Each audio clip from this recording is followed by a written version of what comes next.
성부와 성자와 성령의 이름으로 아멘. 찬미 예수님, 지난 한 주간도 주님 안에서 평안하셨습니까? 네, 지난주에는 백인대장의 종을 고치신 예수님의 기적에 대해서 저희들 살펴보았습니다. 예수님을 감동시켰던 그 백인대장은 자기가 그렇게 사랑하는 종의 병을 고치기 위해서 주님을 감동시켰죠. 네. 사랑하는 그러한 마음, 사랑하는 믿음으로 주님을 감동시켰습니다. 이방인임에도 불구하고 자기들이 지배하에 있는 그러한 속국인 그 민족들을 사랑했습니다. 그들이 또 섬기는 하느님을 위해서 또 회당도 지어주어서 우리 주님을 감동시켰습니다. 그리고 자기가 어떠한 사람인지 자신에 대한 그 신분을 누구보다도 정확하게 알고 있었습니다. 그와 반면에 우리 주님은 메시아라는 그러한 믿음을, 확신하는 믿음을 가졌습니다. 그래서 우리 주님을 다시금 또 감동시키셨죠. 그렇기 때문에 우리 주님은 여러 가지 보지 않으셨어요. 이 사람과 같은 믿음을 나는 이스라엘에서 본 적이 없다고 얘기하셨습니다. 그래서 정말 처음 보는 믿음이다. 이렇게 감동하시면서 그 종을 위해서 기도하지 않으셨어요. 종아 일어나거라 이런 말씀도 안 하셨습니다. 내가 놀라운 믿음을 가졌구나 라면서 감탄하실 때 그 종은 깨끗이 치유가 났습니다. 원격으로 치유가 났어요. 그렇기 때문에 우리가요, 감동받을 일을 하면 감동하게 되는 일이 일어날 줄 믿습니다. 그렇다면 오늘은 어떠한 말씀을 여러분과 함께 나누느냐 하면요. 루카복음 7장 11절에서 17절을 본문으로 해서 과부의 외아들을 살리시는 그런 예수님의 기적을 살펴보면서 은혜를 나누고자 합니다. 성경은 모두가 다 기적의 내용이네요. 성경은 기적의 책입니다. 그래서 기적은요, 믿음으로 기대하고 간구하는 사람에게 그림자처럼 따라붙습니다. 그래서 기적은 두 가지의 특징을 가지고 있어요. 첫 번째는 하느님 편에서 일방적으로 행해 주시는 기적이 있습니다. 대표적인 예가 이스라엘 백성들 이집트에서 탈출할 때에 홍해 바다를 가르는 그러한 기적을 하느님께서 모세를 통하여 행하십니다. 그러한 기적이 바로 하느님이 일방적으로 기적을 행하시는 그러한 기적의 형태이고요. 두 번째는요, 인간 편에서 하느님께 기대하는 거예요. 네, 기적을 일으켜 주셔서 좀 살려주셨으면, 기적을 일으켜서 나를 고쳐주셨으면, 이러한 기대하는 그런 기적이 있어요. 그래서 대표적인 예가 한나입니다. 한나는 아기를 못 낳죠. 하느님께 열심히 기도했습니다. 그랬을 때에 하느님께서 한나에게 아기를 주셨어요. 이러한 이야기가 바로 기대하는 기적이다 라고 말씀드릴 수 있겠습니다. 그렇다면 오늘 여러분과 함께 나눌 기적 이야기는요, 과부의 외아들을 살려주신 기적이에요. 그렇다면 이 기적은 어디에 속할까요? 하느님께서 일방적으로 행해주신 기적에 속할까요? 아니면 인간이 기대하는 그런 기적일까요? 한번 살펴보도록 하겠습니다. 어떤 조그만 고을에 나인이라는 고을에 과부가 한 명 살고 있었습니다. 외아들과 함께 살고 있다가 아들이 죽었어요. 과부가 아들이 죽었다라는 것은 모든 소망이 다 끝난 겁니다. 과부는 유산 상속도 받지 못합니다. 지금같이 여자들이 네, 경제 능력이 있는 게 아니에요. 그렇기 때문에 과부 그러면 정말 누구의 도움 없이는 살아갈 수 없는 가장 나약하고 가장 미약한 존재입니다. 이 과부가 아들이 죽어버린 거. 그래서 애통하면서 동네 사람들도 애통하면서 이 어머니도 애통하면서 아들의 관을 들고 이렇게 성을 빠져나오는 겁니다. 장례를 치르기 위해서요. 그래서 이 죽음의 행렬이 지나가고 있을 때에 우리 예수님께서 제자들과 함께 이 고래를 지나가고 계셨습니다. 우리 주님은 가시는 곳마다 생명을 전하셨죠. 그래서 생명을 전하는 생명의 행렬이 죽음을 이제 짊어지고 가는 죽음의 행렬과 맞닥뜨리게 됩니다. 그래서 어떠한 죽음의 그런 질곡에 있다 할지라도 우리 주님을 만나면 소생하는 역사가 일어난다 이것입니다. 그래서 예수님께서 이 장면을 보시고 얼마나 애처로운지요. 가엾은 마음이 드셨다라고 얘기합니다. 그래서 가엾은 마음이 들어가지고 펑펑 우는 이 여인에게 여인아 울지 마라 이렇게 말씀하셨다는 거예요. 그리고는 관에다가 손을 대시면서 젊은이야 내가 말한다 일어나라. 그랬더니 일어나서 이 젊은이가 말을 하기 시작하였습니다. 그래서 이 광경을 본 모든 사람들이 두려워서 떨면서 하느님을 찬양했다라는 내용이 오늘 기적의 내용입니다. 그래서 이 기적은 예수님께서 일으키신 그러한 기적이 우리 신약성경의 복음서에 35가지 기적이 있다라고 학자들이 얘기해요. 그중에서 지난주에 말씀드린 백인대장의 종을 고치신 기적은 11번째 기적이었어요. 오늘의 이 기적은 14번째 기적이어야 됩니다. 그래서 이 기적 속에서 우리가 알아들어야 될 그러한 메시지가요. 아주 깊은 의미를 갖고 있습니다. 5개의 그러한 메시지가 있습니다. 그래서 이제 하나하나 살펴보겠는데요. 첫 번째의 그 메시지가요. 우리 예수님의 기적은 의심할 수 없다는 겁니다. 네, 오늘 본문 14절에서 16절까지요. 네, 젊은이야, 내가 너에게 말한다. 일어나라. 이렇게 예수님이 말씀하셨어요. 그랬더니 죽은이가 일어나서 앉아서 말을 하기 시작했습니다. 예수님께서는 그를 그 어머니에게 돌려주셨어요. 사람들은 모두 그 광경을 보고요. 두려움에 떨었습니다. 그래서 하느님을 찬양했죠. 그러면 이렇게 그들이 말했습니다. 우리 가운데 큰 예언자가 나타났다. 또 하느님께서 당신 백성을 찾아오셨다라고 말했다라고 본문은 이야기하지 않습니까? 예수님께서는 관에다가 손을 대셨어요. 그리고 말씀을 하셨습니다. 그랬더니 죽은 시체가 살아난 거예요.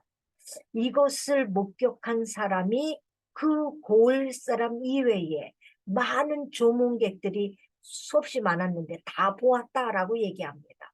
많은 무리가 보았죠. 장례식에 참여하였던 사람들이 아마 다 보았을 겁니다. 조그만 마을인데도 불구하고 많은 사람이 모였어요. 그들 모두가 다 이 기적의 목격자들입니다. 예수님이 무리를 걸으신 기적은 12명 제자들이 목격자예요. 이스라엘 백성들이 홍해바다를 건널 때 그 홍해가 갈라졌던 그 기적은 수백만 명이 봤습니다. 왜냐하면 이스라엘 백성들은 200만 명이다라고 얘기했잖아요. 그랬는데 이스라엘 백성들을 추격해온 이집트 군사들도 그것을 보았잖아요. 그러니 수백만 명이 목격자입니다. 이렇게 엄청난 기적일수록 목격자가 많은 겁니다. 오늘 이 기적도 수많은 사람들이 직접 봤어요. 주님의 기적은 의심할 수 없을 정도로 많은 목격자가 있습니다. 35가지의 그러한 기적 이야기에서요. 얼마나 많은 사람들이 목격자였겠습니까? 그래서 이러한 그 이야기는 기적의 확실성을 우리에게 주기 위한 하느님의 배려예요. 우리는 앞으로 있을, 그러나 가장 큰 기적은요, 우리 주 예수 그리스도의 다시 오심, 재림이에요.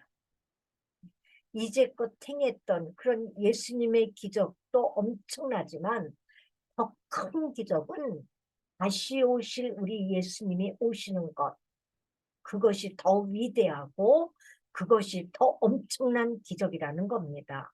그래서 구약 성경은 이 오실 예수님에 대한 이야기예요. 근데 우리 예수님이 오셨잖아요. 초림 예수님.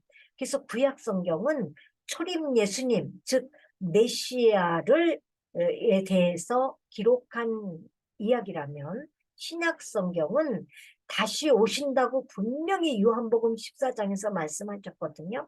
그 다시 오실 예수님에 대해서 보도하는 내용이 바로 신약 성경입니다. 그렇기 때문에 우리 주님이 이제 다시 오실 때는 온 세상 사람들이 다 볼 거예요. 다 목격자가 될 것입니다. 언제 오실지는 모르겠지만 온 세상에 지금 인구가 70억이 넘어가고 있지 않습니까? 네, 그 70억 인구 중에서 지금 크리스찬이 우리 가톨릭 신자만 하더라도 10%거든요. 그러면 그 외에 많은 우리 하느님을 믿는 그러한 어, 종파가 많이 있지 않습니까? 네. 그들 그들 중에서도요. 분명히 마태복음 24장 36절에는요. 둘이 있으면 하나는 올라가고 하나는 못 올라간다고 얘기했습니다. 분명히 주님은 오신다고 약속하셨어요. 오실 주님께 따라갈 자는 둘이 있으면 하나라는 얘기입니다. 그러니 어물어물 하지 말고요. 깨어 있어야 하겠습니다. 그래서 구약 성경과 신약 성경과의 그 관계를 보면 어떻게 예수님에 대해서 이야기하고 있는지 한번 성경 전체를 한번 간략하게 살펴보면요. 구약 성경은 초림 예수, 오실 예수님에 대해서 이야기하는 거예요. 그러면 신약 성경은 다시 오신다고 약속해 주신 그 예수님에 대해서 보도하는 내용이 바로 신약 성경이라는 거거든요. 그럼 어디에 있느냐 성경에? 요한복음 5장 39절에 얘기합니다. 성경이 모두가 다 나를 위하여 증언한다라고 얘기했어요. 요한 사도가요. 두 번째는요. 요한복음 5장 46절에서 47절까지는 성경이 다 나에 관해서 기록하였다라고 말씀하세요. 그러니 구약 성경과 신약 성경은 예수님에 대해서 말씀하고 계시다라고 정리할 수 있겠습니다. 두 번째는요. 우리 예수님의 기적은 욕망에 의해서 일어나지 않습니다. 필요에 의해서 일어납니다.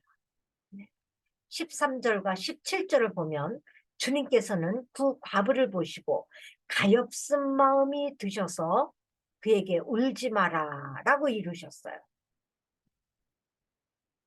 그랬더니 어떻게 됐습니까? 그 아들을 향해서 또 관에다 손을 대고 젊은이야 내가 말하니 일어나라. 그랬더니 일어났다고 얘기했습니다.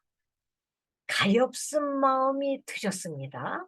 그리고 17절에는 이러한 그 모든 기적의 현장들을 본 모든 사람들이 온 유다와 그 둘레 온 지방에 이 이야기가 점점 퍼져 나가는 겁니다.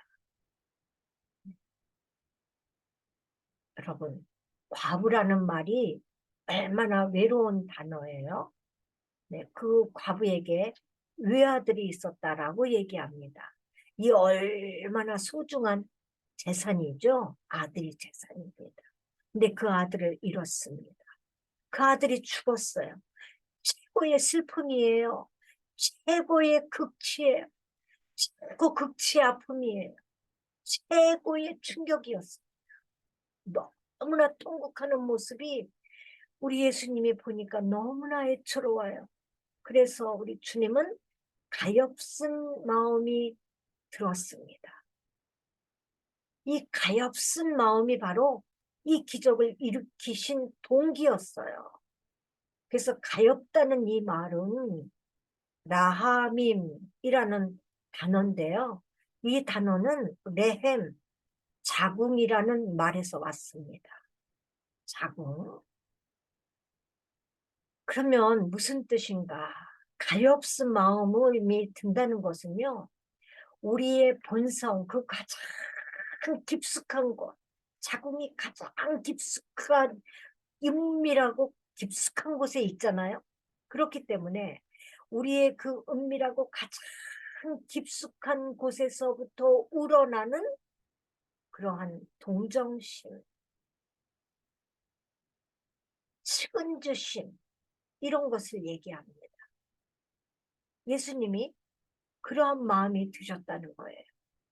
그래서 이 아들을 살려내면 안 되는 그러한 필요를 느끼셨어요. 그래서 아들을 살려주시는 겁니다. 그렇다면 오늘날 우리 신앙인은요, 이렇게 인간의 가장 깊은 곳에서부터 우러나는 그러한 본성적인 동정심이 있나요? 측은지심이 있나요? 참 신앙인의 길은 이 동정심, 예수님처럼 가엾은 마음이 회복되어야 됩니다.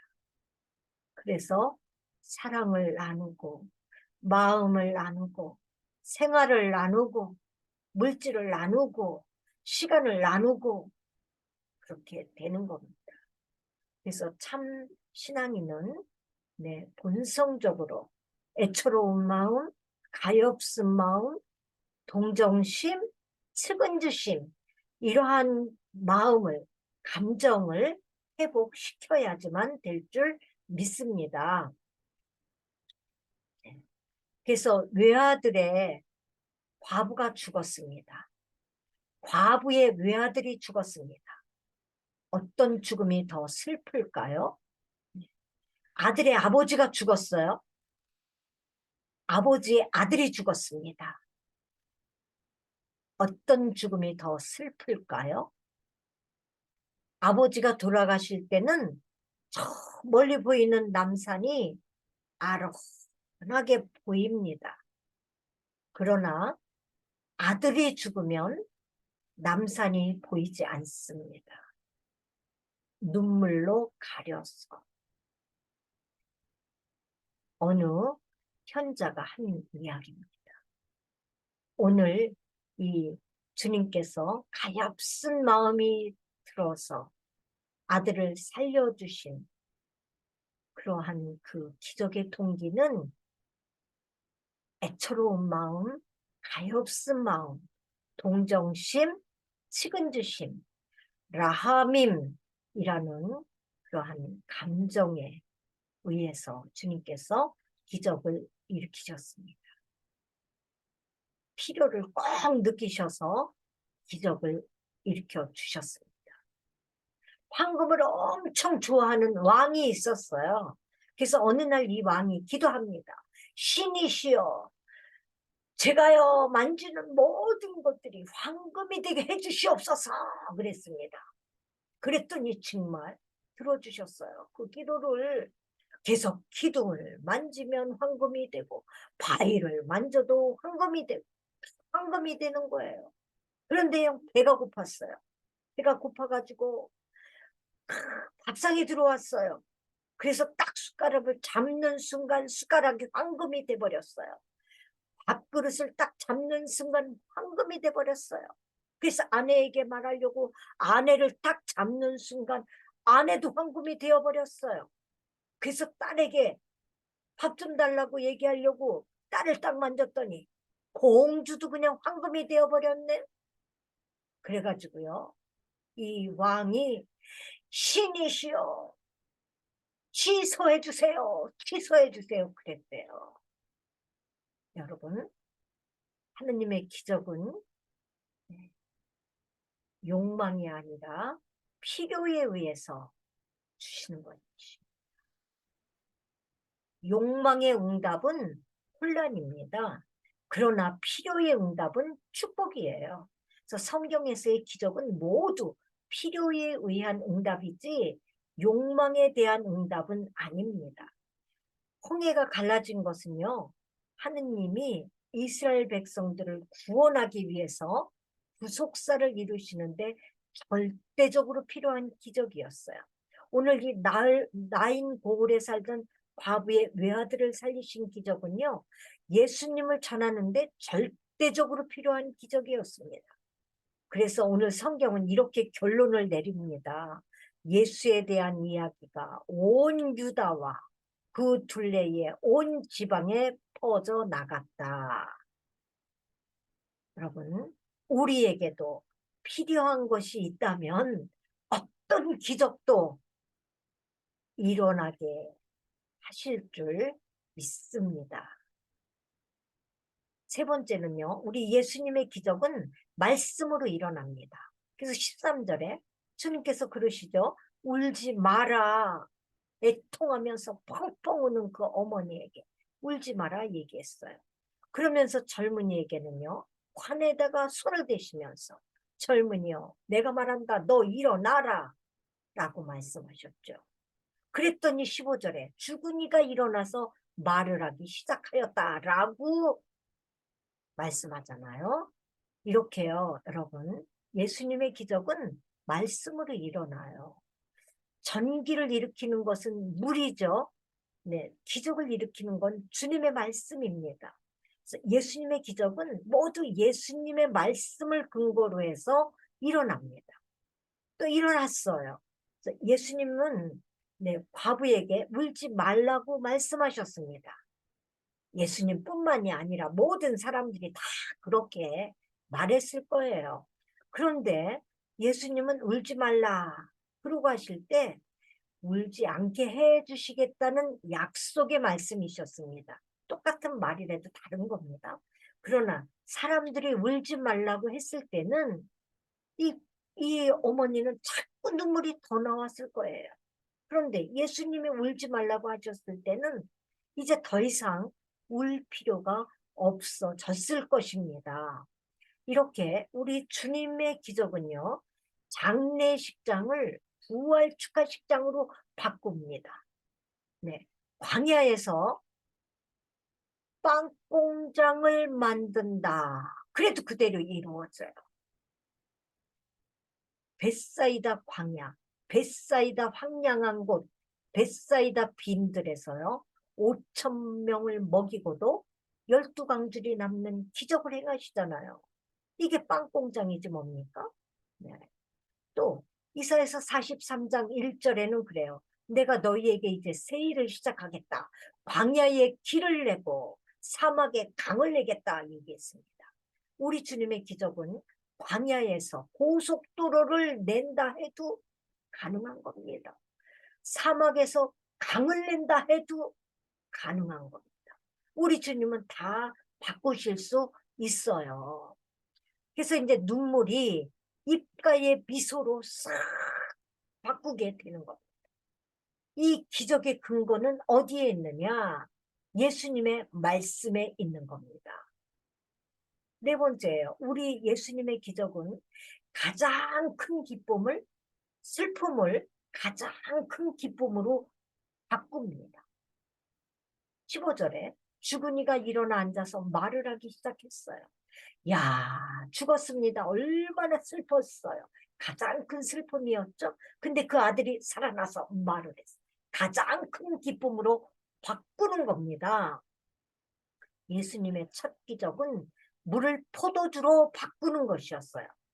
바꿨죠. 요한복음 2장입니다. 그러나 오늘 나인 고을에 살던 과부의 아들을 살리신 기적은 가장 큰 슬픔을 가장 큰 기쁨으로 바꾸는 기적이었어요. 이보다 더 큰 기쁨이 어디 있어요? 생명보다 더 귀한 것이 무엇이 있었겠어요? 완전한 포기가 이제 전적인 축복으로 바뀔 줄을 누가 알았겠습니까? 이 성경의 기적들은 모두 다 극적으로 상황을 바꾸었습니다. 홍해를 가른 기적 역시 마찬가지죠. 입장을 바꾸는 겁니다. 이스라엘 백성들 이집트에서 나와가지고요. 홍해를 건너려고 그러는데 이집트의 군사들이 다시 추격해 옵니다. 이스라엘 잡으러요.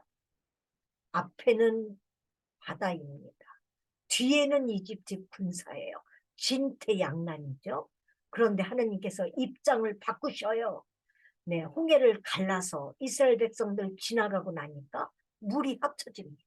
그래서 추격해 오던 이집트 군사가 모두가 다 그 홍해에 수장되어서 죽고 말지 않았습니까? 이렇게 이스라엘이 잡히고 이스라엘이 죽을 줄 알았는데 오히려 이집트가 물에 모두 다 수장돼서 온전히 다 죽어가는 이렇게 입장이 바뀌는 그러한 기적이 있습니다. 다니엘도 마찬가지예요. 다니엘 네 3장입니다. 금신상에 절하지 않는다고 네부카드네자로 바빌론에 네부카드네자르가요. 우리 사드락과 메삭과 야벳느고 이 다니엘의 세 친구 아닙니까? 이들이 불 속에 던져집니다.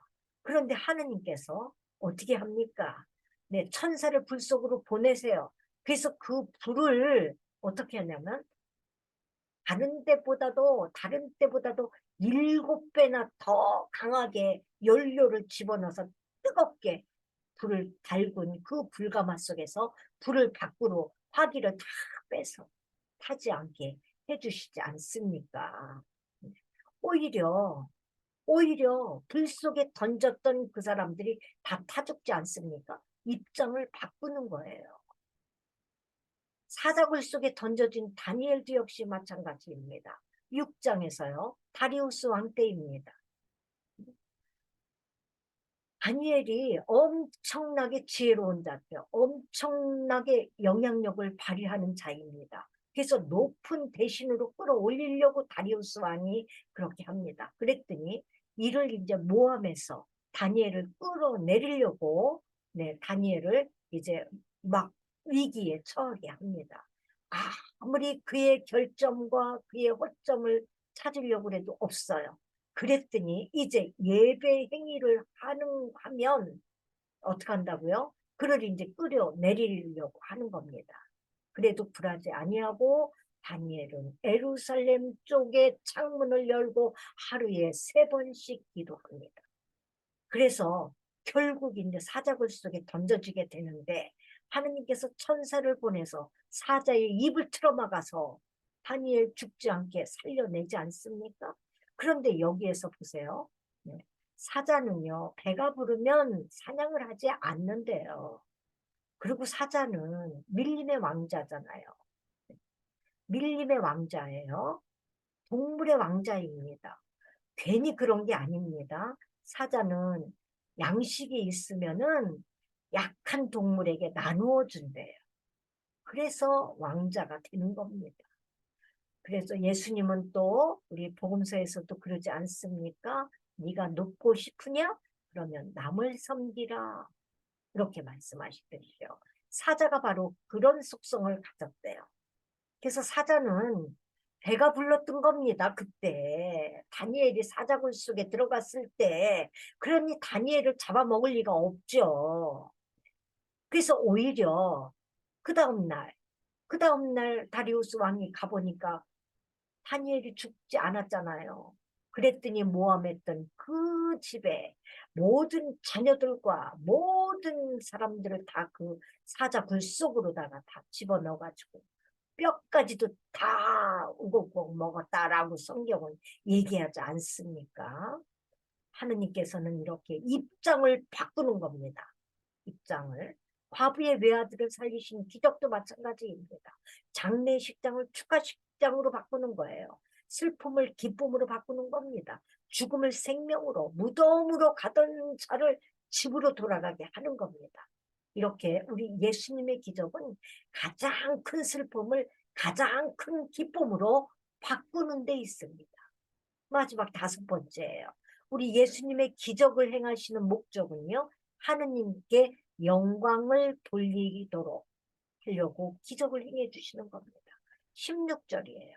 그래서 사람들은 그 기적을 목격하고 나서는 모두가 다 두려움에 사로잡혀서 하느님을 찬양했다라고 성경은 이야기하고 있습니다. 집은 목수가 짓는 거잖아요. 그래서 집이 있다. 그럼 목수가 지었다라고 인정합니다. 병은 의사가 고치는 거잖아요. 그렇기 때문에 병이 들면 의사에게 갈 거예요. 그런데 우리 기적은 하느님만이 하실 수 있는 거예요. 그렇기 때문에 하느님을 생각하고 하느님께 영광을 돌려드려야 하는 것입니다. 오늘 기적 역시 마찬가지입니다. 예수님께서 나인 고을에 살던 과부의 외아들을 살리셨을 때에 결론적으로 이런 일이 일어났어요. 16절이죠. 사람들은 모두 두려움에 사로잡혀서 하느님을 찬양하며 우리 가운데 큰 예언자가 나타났다. 또 하느님께서 당신 백성을 찾아오셨다고 말했어요. 이렇게 하느님께 영광 돌려드리는 것이 이 기적의 결론이었습니다. 하느님이 하시는 모든 일의 결론은 하느님께 영광 돌려드리는 거예요. 이스라엘 백성들을 이집트에서 탈출시키는 목적은 그들을 하느님께 영광 돌려드리고 하느님께 예배하는 백성으로 세우기 위해서 그들을 이집트에서 끌어낸 것입니다. 이와 같이 우리를 선택하신 하느님께서도 우리를 통하여 하느님께 영광 돌려드리도록 당신 영광 받으시려고 우리들을 택하셨을 줄 믿습니다. 정리하겠습니다. 오늘 이 기적이 가지고 있는 그러한 메시지, 즉 교훈은 무엇일까요? 첫째는요, 예수님의 기적은 의심할 수 없다는 거예요. 의심해서도 안 되고요. 왜? 목격자가 많이 있으니까. 두 번째 기적은 욕망에 의해서 일어나지 않고 필요에 의해서 일어납니다. 또 세 번째 우리 예수님의 기적은 예수님의 말씀을 근거로 일어나요. 또 우리 예수님의 기적은 가장 큰 슬픔에서 가장 큰 기쁨으로 바꾸는 거예요. 또 우리 예수님이 기적을 행하시는 목적은 하느님께 영광 돌려드리는 겁니다. 어떤 사람이 쌀 창고를 하나 가지고 있었습니다.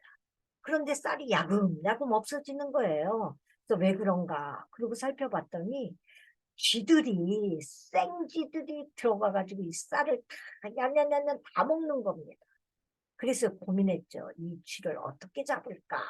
그래서 이런 쌀떡 같은 항아리를 창고에다 갖다 놓고 뚜껑을 딱 열고 여기다 쌀을 반쯤 쫙 이렇게 담는 겁니다. 담고는 쥐가 어떡하나 이제 관망하고 있습니다. 그랬더니 쥐가요.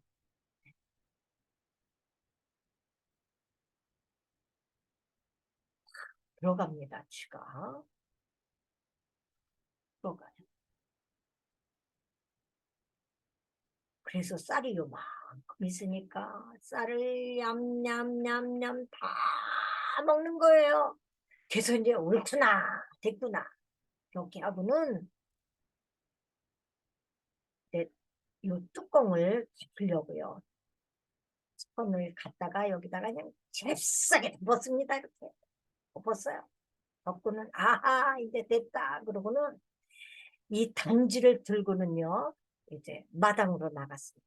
마당으로 나갔더니 이제 마당 쇠면을 다 깔았는데 마당으로 갖고 가서 이 생쥐들을 내가 죽이리라. 그고는 들고 가고 마당에서 이 단지를 그냥 던졌더니 박살이 났습니다. 쥐가 여러분 어떻게 됐게요? 생글생글 웃으면서요.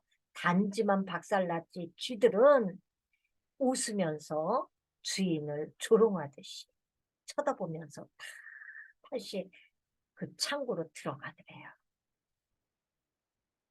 마귀도 이와 같습니다. 언제나 우리에게 다가와 가지고요. 멸망시키고 죽이려고 합니다. 그러나 우리 주님은 이 땅에 오셔서 이 사탄 마귀에게 시달리는 모든 사람에게 자유와 해방을 주시는 거예요. 그러려고 병자들을 고쳐주시고 마귀를 쫓아내 주시고요. 또 죽은 자를 살리고요. 이렇게 하시는 겁니다. 그래서 새로운 생명으로 거듭나게 하세요. 이 기적의 메시지를 통해서 여러분 세상살이 힘들죠. 고달픕니다. 아파요. 쓰라려요. 이렇게 많은 어려운 일이 있다 하더라도요. 우리 주님만이 죽음을 이기신 참 구원자이시기 때문에 여러분 힘차고 담대하고 그래서 승리하시는 여러분 한 주간 되시기를 주님의 이름으로 축복합니다. 아멘. 네, 감사합니다. 영광이 성부와 성자와 성령께 처음과 같이 이제와 항상 영원히 아멘. 성부와 성자와 성령의 이름으로 아멘.